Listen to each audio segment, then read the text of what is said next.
Vampire Counts fans turn those howls of anguish at being a Legends faction into massive damage on the board with these 5 top tips on getting the most out of the Wailing Dirge. Tip number 1. Maximise your maneuverability. Vampire Counts have a reputation for being a slow-moving horde of skeletons and zombies, but this need not be the case. They can be one of the fastest armies in the game with the right tools, and this extra movement will help you get within that sweet 8-inch range. An easy combo here uses the Spectral Steed spell and 2 Mortis engines to turn a Tomb Banshee into a properly terrifying prospect. Now, casting Spectral Steed on the Tomb Banshee boosts her movement to 10 inches and gives her fly. If you've positioned her next to two Mortis engines, you gain an additional 2 inches of movement. As such, she's now flying 12 inches and therefore has a 20-inch threat range for her Wailing Dirge straight off the bat. Now, against all but the most defensive of army lists, you're able to strike basically any unit you like from turn 2 onwards. Now, the mere threat of this might be enough to make your opponent think twice about where they position key units in their army, which gives you the chance to dictate the pace of play and protect key assets of your own. All really useful parts of the game. Tip number 2, the Mortis engines. These creepy ghost boat throne things, they're a cracking unit in and of themselves, and I think they deserve a tip all to themselves. They're fairly resilient at toughness 5 with 5 wounds. They've got a 4-up save and a 5-up regen coming from the Necromancer riding them. Now, they've obviously got a Wailing Dirge of their own, which combines really well with their 360-degree line of sight for being a chariot. And then you add in that the fact they're a large target, they can see over friendly infantry nearby. They can also fly, and in addition to the movement and initiative buffs that they give out, they give wizards nearby +1 to their casting rolls. Now, this does stack, so 2 of these bad boys being ridden by high-level casters creates an almost kind of unstoppable magic core to your army that really works to ensure you get the spell combinations off that make Wailing Dirge so powerful. Tip number 3, the Law of Necromancy. Now, we all know this law is a really excellent law of magic anyway. However, in this context, it's got 2 fantastic spells that combine particularly well with Wailing Dirge.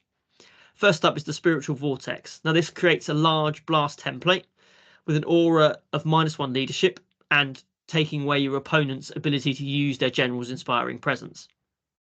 Now, second is Spirit Leech. This is a targeted spell, but it drops your opponent's leadership by -2 and also again cuts off their inspiring presence.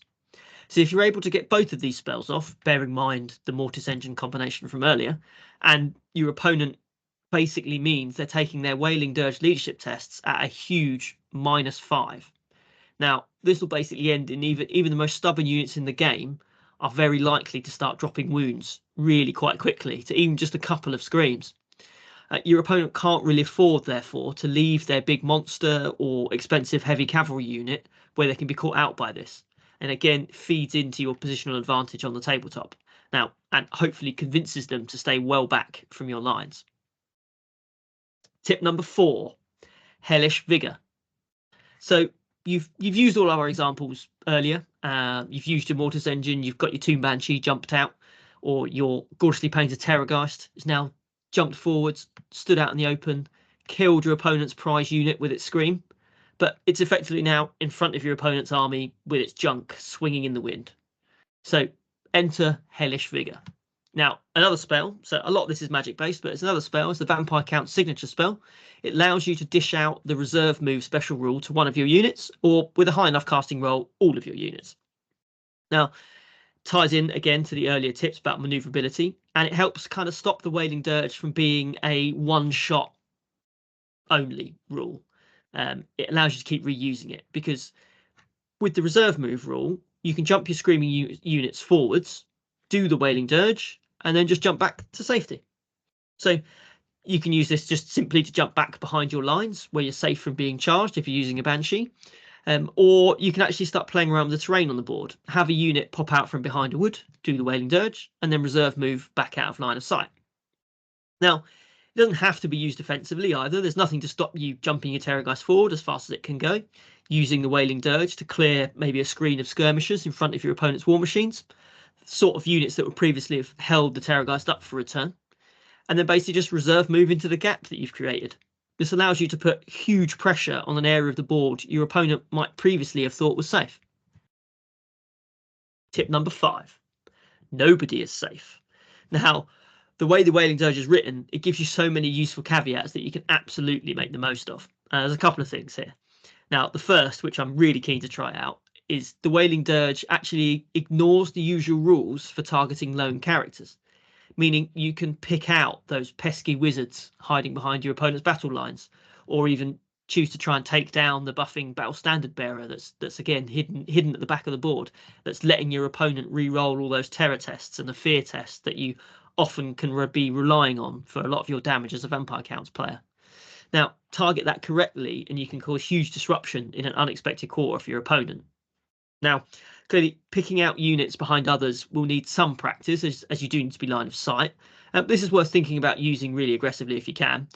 You get the opportunity to take out something important, especially with models that are large targets like the Terrorgeist or Mortis engine that can see over things.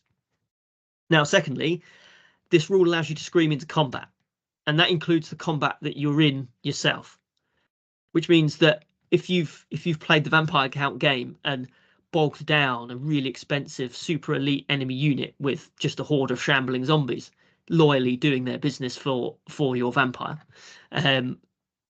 you can just pin them and then just scream and scream and scream until they start taking the wounds that finish them off.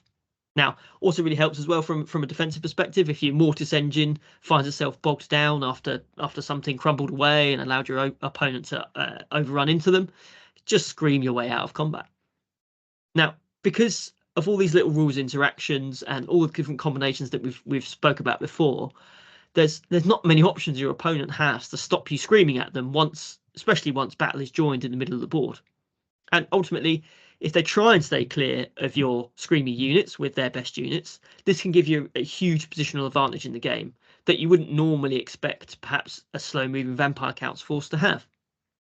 Now, finally, before I go, and we don't normally do army list ideas in these videos, but you can really, really double down on the Wailing Dirge and make it an absolutely critical part of your army.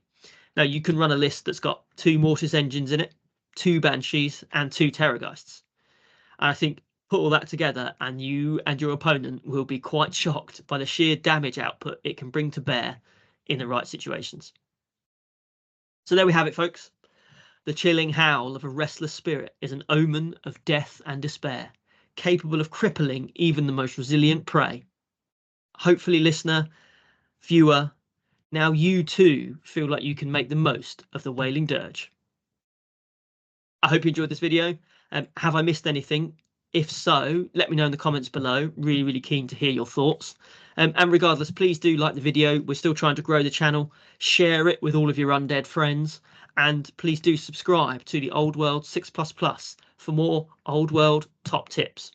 Thank you for watching.